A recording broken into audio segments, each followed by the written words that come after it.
Buenas noches. El día de hoy vamos a hablar sobre la semiología de la vena yugular. Mi nombre es Inés Quispe Cuarite, soy médico internista, parte de la docencia de la cátedra de semiología. Bueno, como podríamos ver, la vena yugular nos va a ayudar para nosotros poder evaluar lo que es el corazón directamente, más fundamental es la fisiología que nos va a ayudar para determinar cómo funciona el corazón derecho. Lo que se evalúa con mayor frecuencia es la vena yugular interna derecha, que esta actúa como un manómetro directo hacia la aurícula derecha.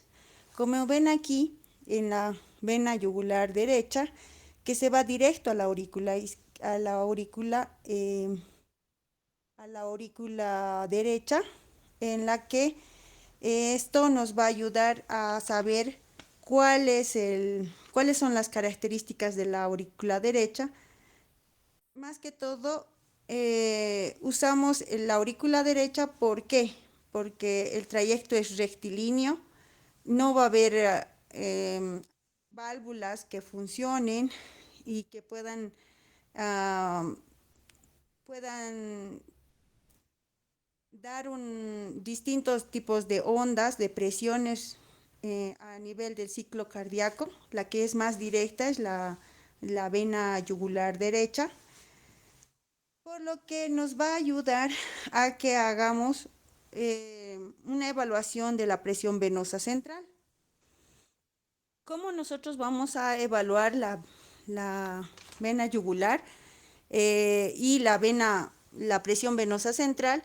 Esto nos va a ayudar ¿cómo lo vamos a hacer? Al paciente lo tenemos que poner en decúbito ventral eh, a 45 grados, por la cual se tiene que trazar unas líneas, por ejemplo, la técnica del ángulo de Lewis, que esta nos va a ayudar a calcular con la técnica del método de las reglas, de la doble regla. ¿Esto qué significa? Que si nosotros ponemos al paciente en decúbito ventral, en la que se va a evidenciar el ángulo de Lewis, que sabemos que está a nivel del segundo espacio intercostal, a 5 centímetros del ángulo de Lewis tenemos a la aurícula derecha. Entonces, se hace un trazo perpendicular hacia al lado de la yugular, en la cual tenemos que medir la presión venosa central, como ven, y nosotros vamos a evaluar, por ejemplo, si aquí en la regla está como unos 2 centímetros, donde se puede ver la ingurgitación yugular. Podríamos tomar en cuenta 2 más 5 tienen 7, entonces estaría dentro del parámetro o del rango normal, que la presión venosa central tiene que ser menor a 8 o a 9 milímetros de agua, centímetros de agua. Entonces, esta es la regla o el cálculo que nos va a ayudar para determinar la presión venosa central. ¿Cómo tiene que estar el paciente? Un paciente tiene que estar con la cabecera a 30 o 45 grados. Eh, Tiene que haber una iluminación tangencial, por ejemplo, que cuando tenemos una luz óptima nos va a ayudar a visualizar las venas, la vena con la luz, una luz tangencial en la superficie del cuello. Y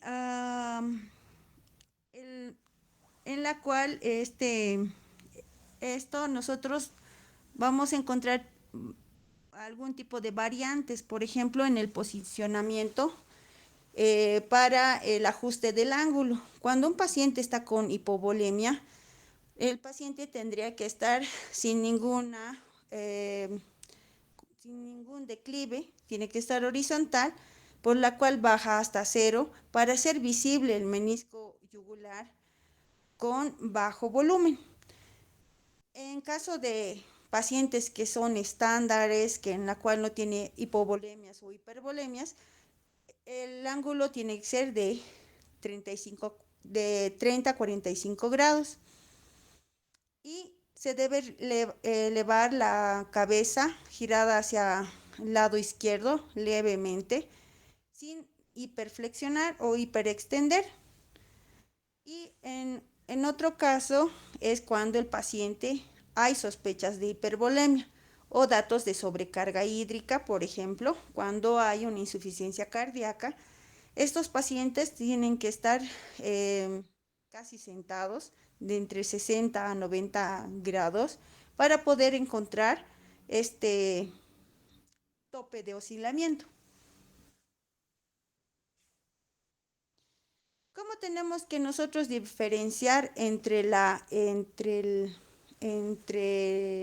pulso venoso y el pulso arterial? Entonces, nosotros tenemos que ver la palpación, las ondas de ciclo, el efecto de posición, la compresión abdominal o también llamada el reflejo hepatoyugular y la inspección. Entonces, a la inspección tenemos que ver en el pulso yugular, se desciende la presión intratorácica, que es negativa, y sin embargo en la arterial no hay cambios. En la compresión abdominal o el hepatoyugular, cuando hacemos la maniobra, el reflejo la ingurgitación yugular va a ser más evidente en justo cuando cuando se le hace la maniobra, o sea, haciendo una compresión a nivel abdominal, el- la yugular se va a ver más visible. Eh, en relación al efecto de posición, los niveles el nivel desciende al sentarse, por ejemplo, si es un paciente que no tiene hipervolemia, como hemos visto hace rato que dependiendo si el paciente tiene hipovolemia, hipervolemia o está sin datos de sobrecarga, es distinto los efectos de la posición. Sin embargo, en el pulso arterial no tiene cambios. Entre las ondas del ciclo, las ondas yugulares, o sea, las ondas de la presión son bifásicas, que van a tener la onda A y la onda B. Sin embargo, en el pulso arterial es monofásico, es único y no se expande y no se modifica. Y en la palpación, por ejemplo, el pulso yugular no se palpa, no colapsa con, con la leve presión, o sea, se sigue manteniendo. Sin embargo, en el pulso carotidio es riguroso y se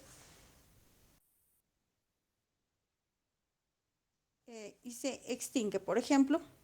Entonces aquí es lo mismo, que podríamos decir que la visualización de las ondas son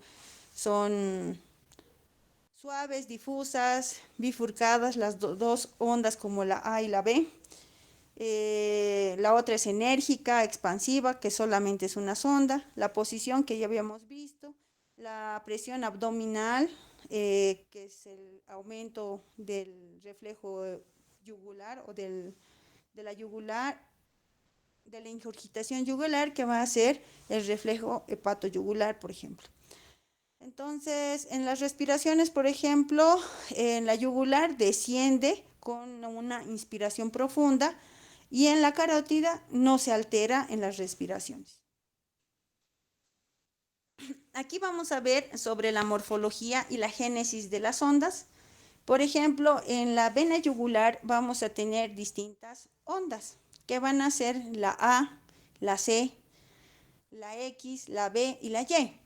Vamos a tener tres ondas positivas y dos ondas negativas, que estas van a estar, como ven en la imagen de la izquierda, que van a estar acordes al electrocardiograma como en el ciclo cardíaco. La onda A es la más importante porque es la más profunda, en la que es la más alta y fisiológicamente relevante que proviene de la sístole auricular derecha. Esto eyecta la sangre hacia el ventrículo derecho y pero también genera un reflujo retrógrado hacia las venas cavas, ocurriendo al final la diástole ventricular, por la cual ésta se encuentra antes del primer ruido.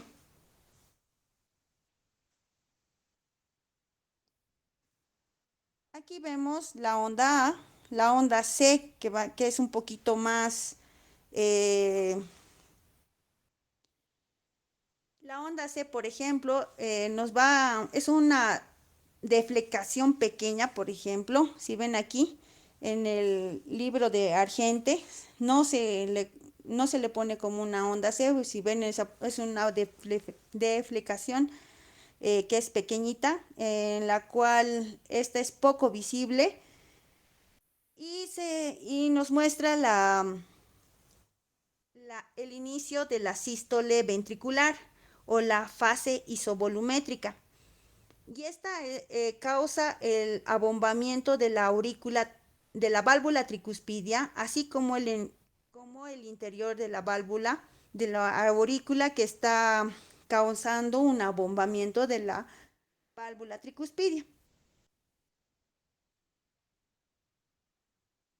Entonces, nosotros vamos a ver que esta onda va, va a transmitir la arteria carotidia adyacente. Entonces, esto se ve en el cierre tricuspidio, por ejemplo, cuando hay un abombamiento de las válvulas tricuspidias hacia la aurícula y el choque transmitido en la carótida vecina. La onda B, que es la otra onda positiva, que va a verse el llenado venoso.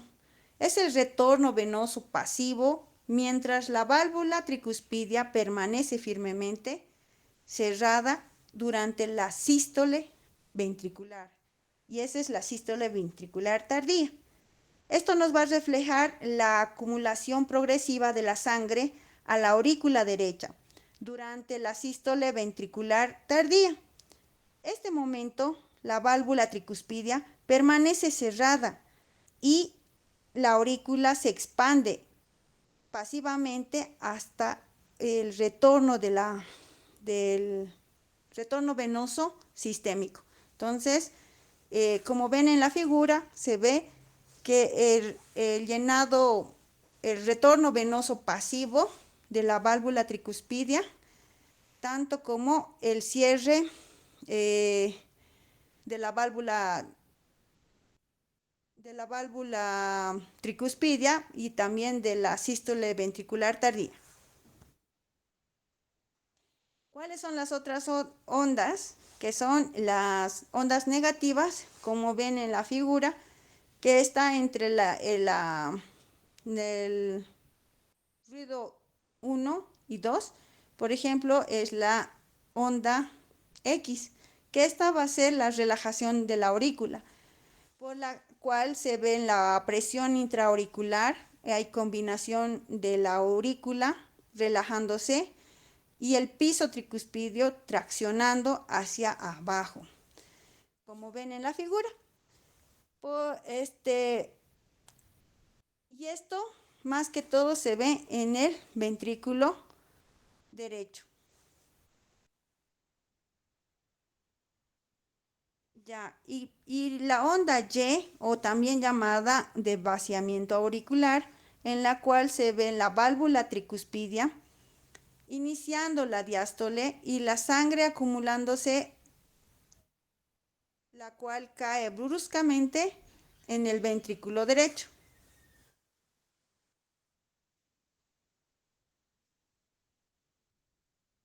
Entonces, ¿qué vamos a ver? Vamos a ver que la válvula tricuspidia se abre hacia la sangre acumulada en la aurícula derecha y se vacía de forma brusca o abrupta hacia el ventrículo derecho, colapsando transitoriamente la presión venosa yugular. Entonces, ¿qué podríamos decir con la interpretación global de la clínica para saber cómo tenemos que evaluar la presión venosa yugular? La cual cuando esto está elevado, nos habla directamente de que hay una sobrecarga de volúmenes. ¿Qué significa esto? Que hay una falla de la bomba del corazón derecho. Entonces, cuando hay una falla de la bomba, está producida por una insuficiencia cardíaca derecha o un cor pulmonar, además de que puede haber una restricción externa como el taponamiento cardíaco o una pericarditis. ¿Por qué hablamos de restricción externa? Porque el corazón no puede llegar a dilatarse o a comprimir o hacer las contracciones que corresponde durante un ciclo cardíaco. Esto porque el pericardio está presentando líquido, por ejemplo, la cual lo que no le permite expandirse, o porque hay un taponamiento cardíaco por falta de distensibilidad del corazón. Y la otra que es la obstructiva, que serían por hipertensión pulmonar severa. Bueno, va a haber distintos tipos de semiogénesis para las anomalías de las ondas AS en la, en la flebograma. Por ejemplo, cuando la onda A es gigante,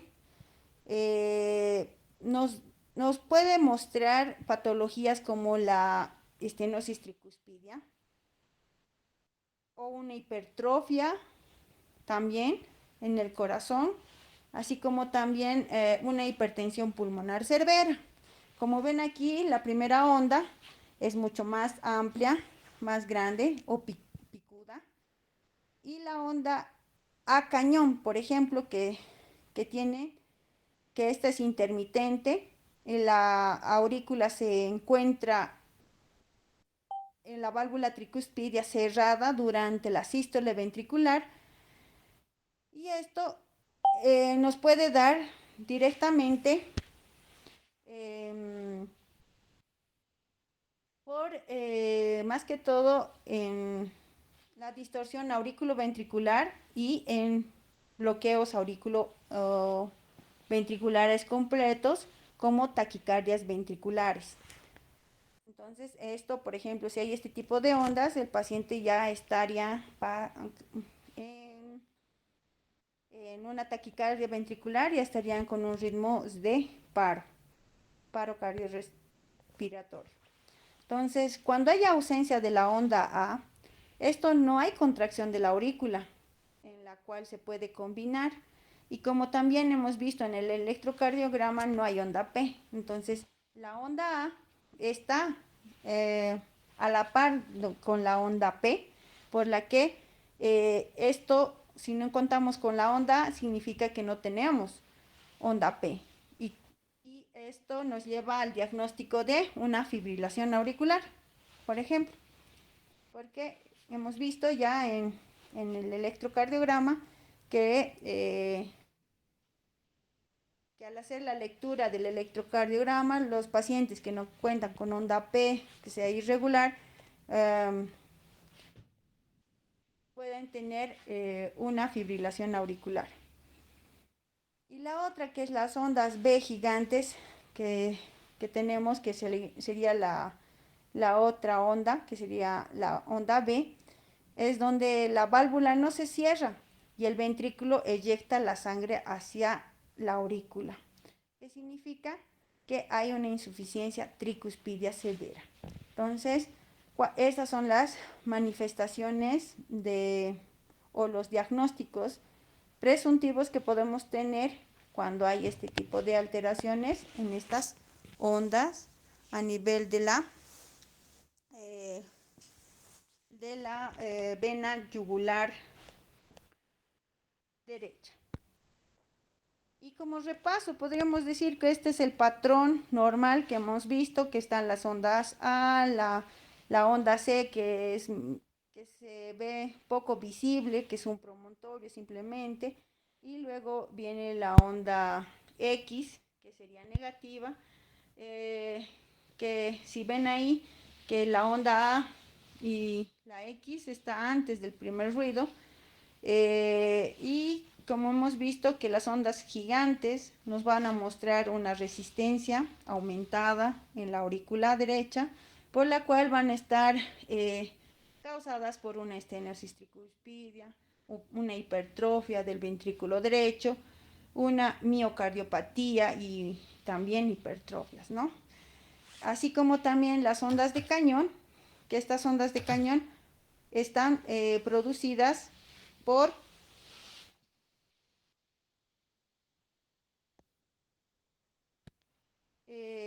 estas ondas de cañón están producidas por un momento, José. Continuando, podríamos decir que las ondas de cañón eh, en la onda A están producidos por bloqueos auriculoventriculares grado 2 y también en taquicardias ventriculares. Estas hemos visto que puede ser por una contracción tricuspidia cerrada. Y más que todo en ritmos desfibrilables cuando el paciente está entrando en paro cardiorrespiratorio. Sin embargo, cuando hay ausencia de la onda A, ya hemos dicho que esta se puede evidenciar en arritmias como la fibrilación auricular. La onda B o B gigantes, estas se van a encontrar en las sistólicas y va a haber un borramiento de la onda X, o sea, no va a haber descenso, van a ser más positivas que negativas. La causa de esta es una insuficiencia tricuspidia severa.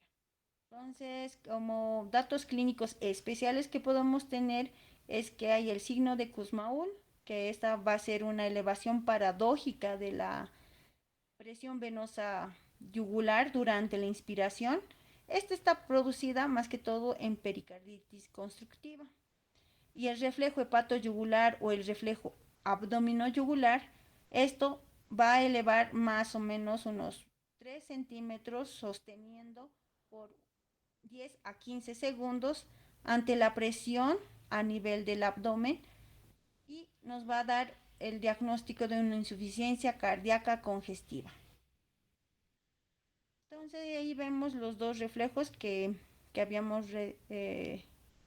mencionado, que sería la elevación paradójica por falta de la caída de la o falta de caída de la presión venosa yugular durante la inspiración, y la otra que es el reflejo hepatoyugular o el reflejo abdomino yugular, que se debe hacer la compresión a nivel del hígado unos 10 a 15 segundos para causar un aumento de la ingurgitación yugular. Entonces, con eso les puedo dar la clase. Espero que hayan entendido. Y bueno, ha sido un resumen de lo que es la presión venosa, bueno, de la semiología de la vena yugular derecha, que esta nos va a actuar como un manómetro directo del corazón. Gracias.